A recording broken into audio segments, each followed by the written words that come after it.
தமிழ்நாடு அரசியல், அங்கே என்ன நடக்குது, ஏதோ பல துறைகள் இருக்குது, அங்கே என்ன நடக்குது, அங்கே நல்லது நடக்குதா, கெட்டது நடக்குதா, நன்மை நடக்குதா, தீமை நடக்குதா, புண்ணியம் நடக்குதா, பாவம் நடக்குதா, இதையெல்லாம் யோசித்து சிந்தித்து நினச்சி தோணி அப்படி தான் ஓட்டு போடணும். 5000 10,000 லட்சம் கோடி காசுக்கு வாங்கிட்டு ஓட்டு போடக்கூடாது. அப்படியே வாங்கி அந்த காசை செலவுக்கு வச்சுக்கிட்டு நல்ல கட்சிக்கு ஓட்டு போடணும். நல்ல கட்சினா எது?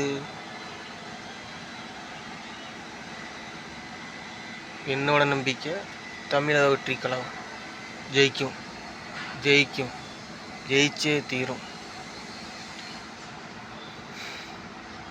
உடம்புல உயிர் உள்ளவரை தமிழக வெற்றி கழகத்துக்கு ஓட்டு போடுவேன், ஜெயிக்கும். உயிரை கொடுத்து தமிழக வெற்றி கழகத்துக்கு ஓட்டு போடுவேன், ஜெயிக்கும்.